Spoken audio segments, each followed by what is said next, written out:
Good evening, good morning, wherever you may be. I'm Cassandra Joan Butler with the Cosmic Connections for this week. We'll be talking tonight about the movement from the full cycle of Monday to the last quarter cycle on this upcoming 5th of December, and how we're integrating these two lunations, how we're really trying to be illuminated by the full moon, but take action with the quarter cycle. So that's our goal here tonight, to talk about those two aspects with our Scorpio cycle. And no, truly, the Scorpio cycle is often an intense time. And here we are during the Sagittarius sun time. Good day from down under to you, dear Laura. Hello. Thank you for being here tonight. And as you're joining, please know that we do the astrology. We also do some spiritual messages as I wear my two different hats. Hat one, the right brain, hat two, the left brain, or is it the reverse, right? Astrology is pretty left brain, but we also use our right brain intuitive self. I think the astrology does elicit that. It basically is a symbolic language where our right side of our brain picks up the symbols and helps give guidance to ourselves and to other people. So, hi, John. Thanks for being here. Happy to see you too, Deb. You made it early this evening. What time is it where you are at, Sir John B?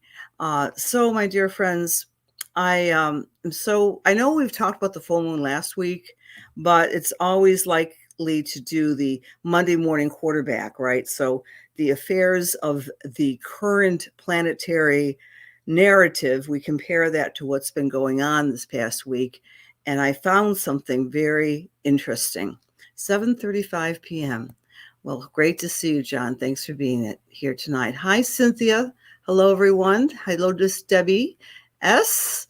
Happy to see you. We're going to be doing our New Year classes. I'm working on that already, and we'll have this is especially true for the people in Western New York, an actual physical place to gather, but I also do a lot of Zoom classes. And for those of you who are listening on the Cosmic Intelligence Agency platforms, please investigate all their wonderful offerings, and especially during this time of year. There's been specials and webinars and classes and articles all across the board. So for those of you who are curious about astrology, which is a lot more complex, my dear friends, than simply the sun sign astrology, and those of you who are seasoned astrologers, you'll find something to whet your appetite and to learn more and expand more. That's what I love about astrology. You never, ever stop learning. So tonight, let's kind of go over our full cycle.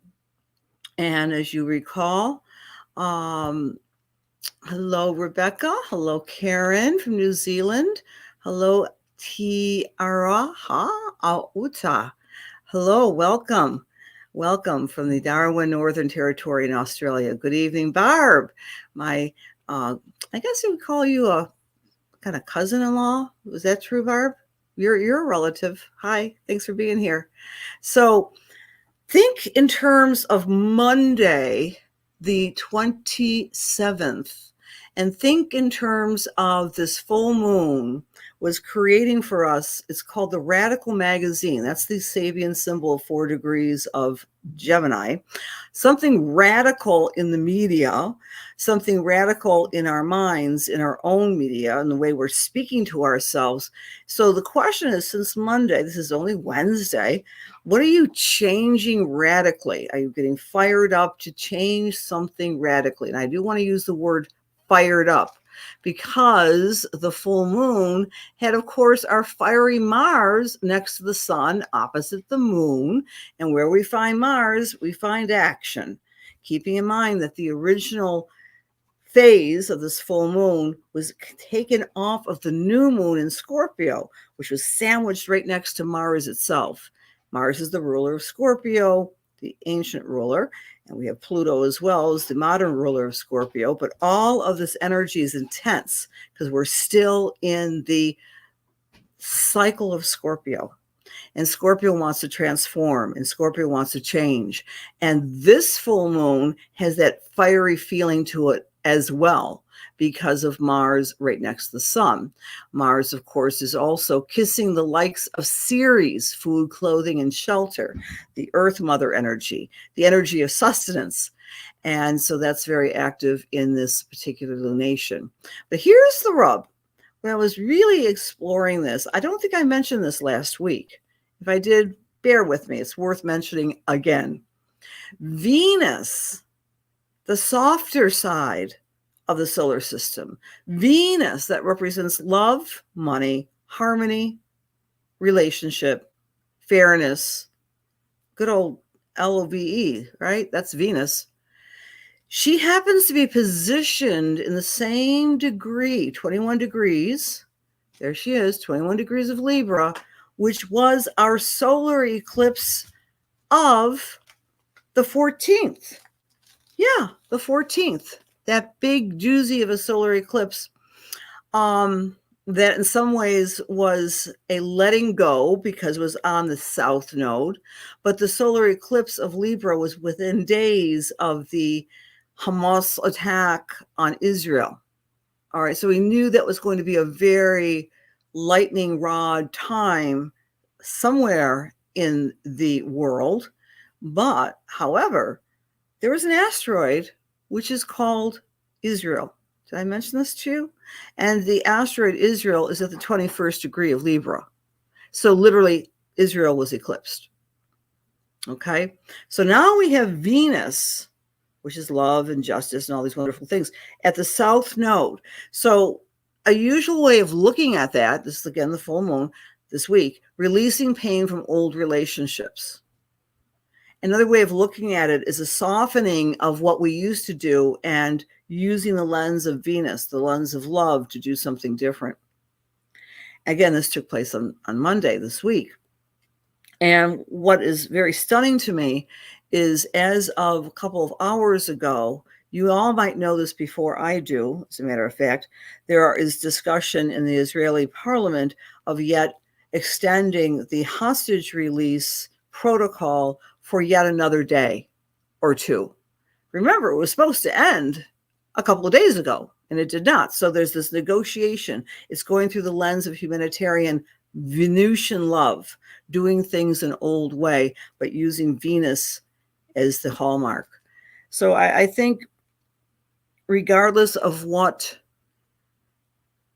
tomorrow might bring, hostages being released is very much a Venusian South Node experience, especially considering that this is the degree of that South Node eclipse of 1014. So that's really interesting to me.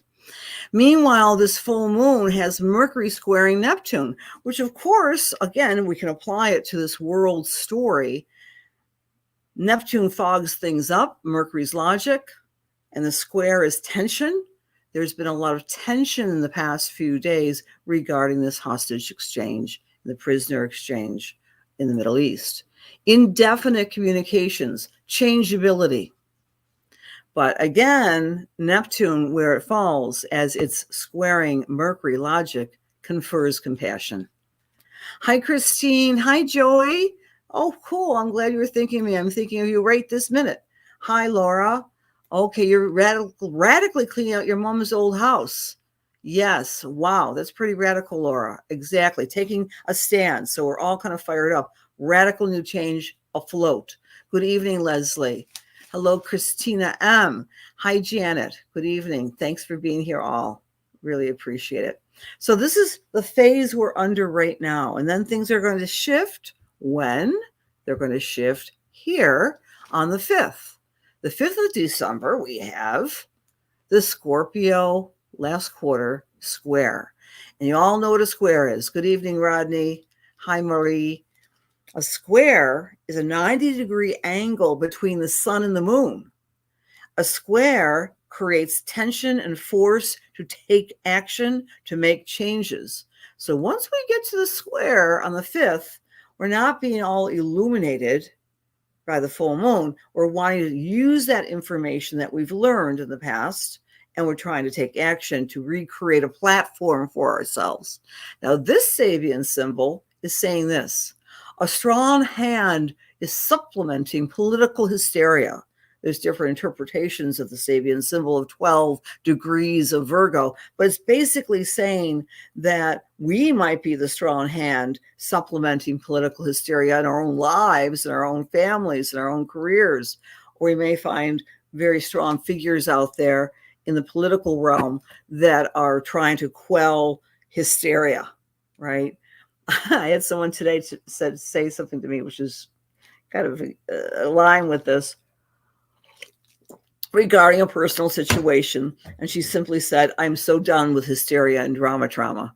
I said, I understand, trauma. And we can make a lot about a lot of different things, right? So this particular lunation, as of the 5th of December, it's like, enough is enough. Let's kind of bring it into balance. That degree is 12 of Virgo. So look where 12 degrees of Virgo is in your chart. If you're a Virgo a sun or moon or rising sign, you're really going to be feeling this. You may be called into action to help others relax and relieve their hysteria or their difficulty. So look where that may be falling in your chart. Meanwhile, the moon, we look at the moon, is conjunct Juno. And I was thinking about that. Juno is the partnership energy.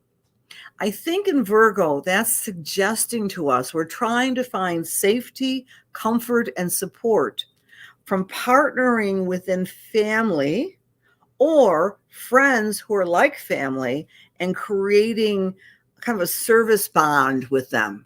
Like, I know I can count on you. You might not be my biological family member, but you're like family to me. So there's this blending and this fusion of I will help you, you will help me. And that's one of the hallmarks of the last major phase, which starts on the 5th of December. Meanwhile, Mercury is opposite Vesta.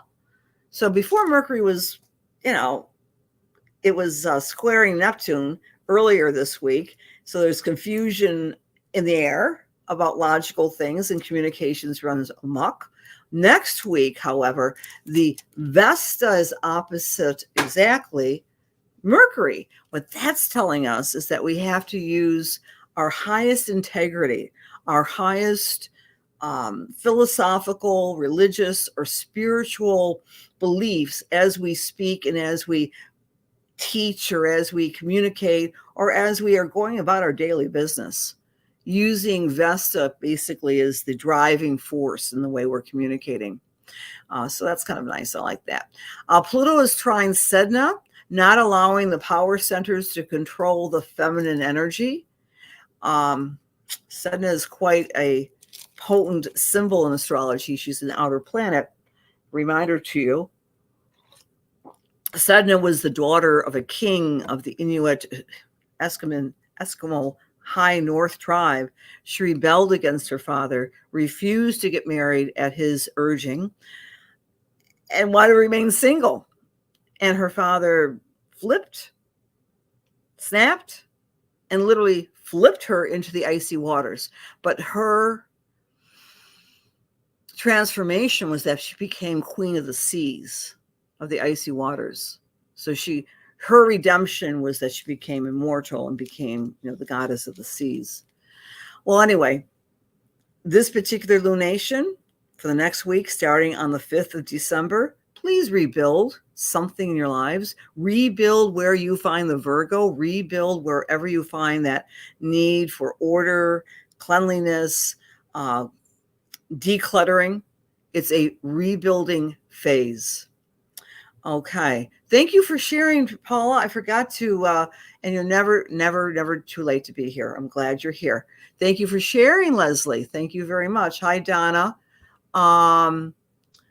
Okay. It's very different. Maybe just picking up on the world. Absolutely, Joey. There's a lot of intense energy. Okay. Oh, gosh. Hi, Joey. Yeah, there is a lot of anxiety in the room. Absolutely. I would love to speak to you because I know, let's me use, you're a Sag, aren't you, Joey? I think you're a Sagittarius, sweetheart. So I'm going to give you guys a real generic nugget. very often the month before our birthday or the weeks before our birthday. I don't think it's your birthday yet, Joey, as I recall. I could be wrong about this. But very often the time before our birthday is a intuitively anxious period. Why? Because it reflects the last month of your pre-life as you were making that big journey through the tunnel of your mom. Think about that, right? So the month before your actual birth date, you were hanging out, connected with your mother, and the soul was not quite completely encapsulated. So it's just an observation from esoteric circles. I'm sorry, Cindy, you had some trauma, and I wonder if you were the strong hand in keeping things in balance on Thanksgiving. Thanksgiving Day, by the way, was a very Aries day. We had Aries moon conjunct the wounded healer. So it's either a very, very good day or is a very emotionally impulsive day for a lot of people, the American Thanksgiving. Great to see you, Maria. Thank you for sharing, Tiara. I'm sorry, I know I'm not saying that right. Hi, Marianne. Hi, John from Milford. Hi, Jerry. Anxious. Welcome all the new folks. Donna, understood. And you're a Sagittarius, right? So we're still in the Scorpio cycle. Anxiety is very different than worry. Worry is often cognitive. Anxiety is often within the body, like you just feel like pins and needles. Not knowing everyone's chart completely, there might be many reasons. But this has been a fiery full moon. When we get to the 5th, that's when I'm trying to make the distinction here. That's when we have the quarter cycle. By working hard on rebuilding some aspect of your life, you might be getting out of one's anxiety, out of one's head, and trying to re-platform some aspect of your life where you find the Virgo energy. That would be my suggestion, something to look forward to. So thank you all. Sharing is caring. And I'm going to do a little bit of a tidbit for each of the signs right now. And 7, 8, 9, 10, 11, 12, right? Yeah, I just wrote my notes really quickly. Okay. All right, well, people are wanting to bring to the fore their ego-based needs or wanting to control their surroundings. Interesting, Maria. That sounds to me like Pluto trining Sedna. The idea of trying to assert power, manipulation, and control.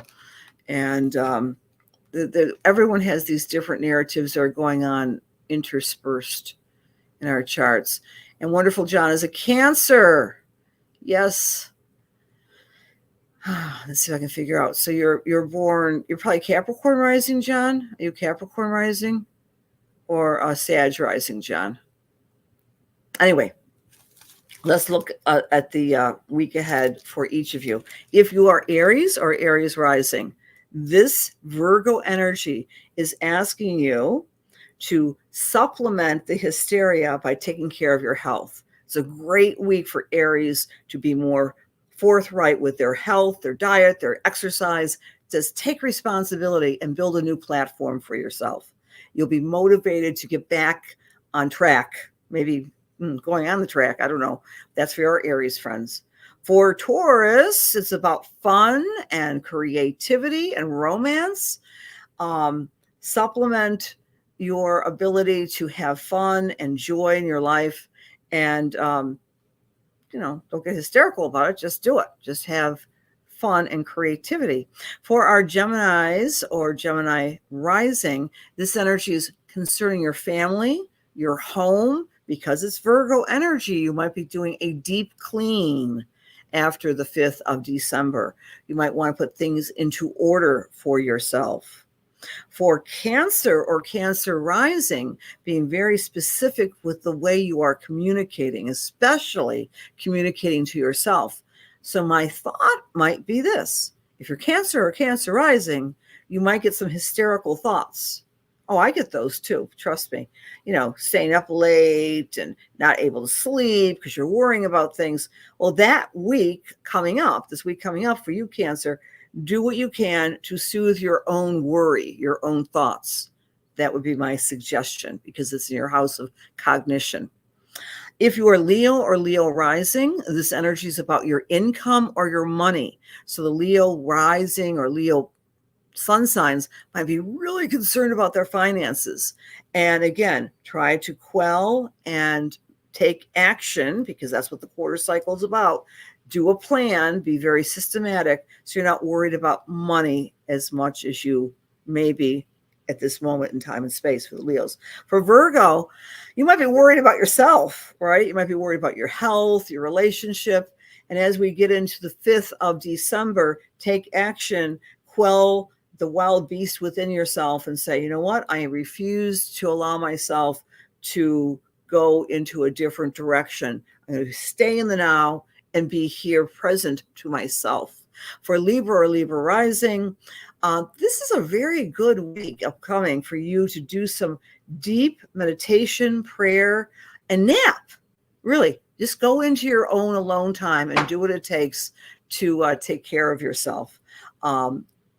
Individually and on solo. For our Scorpios or Scorpio rising, it's a great week to lend the hand of friendship out to the people around you. Make some social plans. Have fun with your friends and your groups. For Sagittarius or Sagittarius rising, you want to take action with your career or your leadership. It's a very good time to tell yourself, you know what? I'm not going to worry about this. I'm going to quell that hysteria and do something different and improve my career or my social standing. For Capricorn or Capricorn rising, this particular lunation is very helpful for you to speak your piece, speak your truth, or make plans to travel. For our Aquarius friends, it's a great time to lay low, sit still, meditate, tap into your inner power, tap into your inner psychological power, and know that all is well. And for our Pisces friends, take a look at the BFFs in your life, your significant others, your best friends, and those best friends could be puppies or kitties. It doesn't have to be human beings, but really to be grateful for the people in your life that you can always count on. That's our message for the Pisces this upcoming week. All right. So I know a lot of you are sharing, caring people, and I appreciate that so much.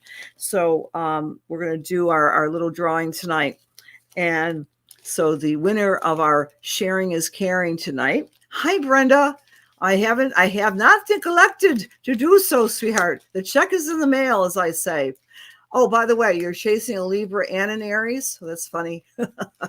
Okay. It's your birthday today, Sandra. Oh, happy birthday. Sandra Z, this is what you want to do. If you are so inclined, you can personal message me with your birth information. You got to remind me, please. I'm not always, or email me and I'll send you your solar return chart. Okay. Happy birthday, Sandra Z. Have a wonderful, many happy returns. Okay. So tonight we're going to be doing some spiritual work and how that works. We're going to be doing random. So anyway, the winner tonight is Janet Robeson. I think Janet's in the room. Janet, I'm going to be sending you something very fun for sharing, and I appreciate you sharing. And now we're going to be doing some messages. Let me know if you want to be the recipient of a spiritual message. I'll close my eyes, and here we go. Dear God, please allow me to serve. Please allow my words be filled with love, light, truth, inspiration, and healing for the highest and best. So we align ourselves with the Holy Spirit. Amen. Okay, and I am with Susan Jaworski. Hello, would you like a reading, my dear? And just let me know that you would like a reading. Okay. Susan Jaworski. Susan Jaworski. I need permission, my dear. Okay. Permission, Susan. Sorry, not Susan. Who did I pick? I'm going back here. My thumb came to Susan Jaworski. Are you still with us, Susan? Okay. All right. If Susan comes back, I'll give her a reading. Meanwhile, I'll pick another one. Person. Sandra Z, I came to you. There's my thumb. Sandra Z, it's your birthday. And here's your message tonight. Sandra, as I'm tapping into your energy, I'm getting some kinesthetic movement with you. I don't know if you, do um, yoga or Tai Chi or dance, but I'm really getting a marriage of movement with spirituality. And either you have not had the opportunity to get up and move and breathe and feel the air recently, or there's some limitation in your mobility. But I feel that either way, whether it's been time or a bit of difficulty in getting into your regular movement routine, that's letting up by the time we get to Pluto going into the sign of Aquarius, which is the end of January. In other words, there's been a stalemate. You may be feeling a little bit stuck. But when you are doing your routine, which involves this movement, you feel so much better, Sandra. Visualize yourself very flexible on this birthday. Make your wishes. You might even want to write yourself a letter, put it away in 6 months. Take a look in the middle of, as we get into the June cycle, the Gemini cycle, and see how you are manifesting now your intentions for the next 6 months. That would be my birthday suggestion for you, Ms. Z. The other thing I'm picking up with you, I'm going back 2 generations. I'm going back 2 generations, not father, not grandparent, but great-grandparents. And I'm getting a very handsome, mustached great-grandfather type. You might not even have known him, but he was very dapper, and he was very a man about town, and he was a very much a community person. And he's saying that you have some of his same instinct for loving and caring for the community. I'm not sure why he's using the word community. It could be the neighborhood, could be the state, could be the province. I'm not even sure where you're beaming in from, my dear. But he's saying that he was a legend in his own mind. He's also very funny, but that you also have the aptitude for connecting with many people at many stages of your life. And you've just been on a holding pattern. You'll break through and do this once again. I leave that with many blessings and a great happy birthday hug to you. All right. So Susan, are you still in the room? Oh, you're in Buffalo. Okay. All right, there she is. All right, now your turn, Sandra. We have a Sandra, which I'm complete. Let me get some feedback from you. Oh, you just joined the gym today. So there you go, Sandra. That's a good birthday present to you. I love it. Shaki, grateful that you're here too.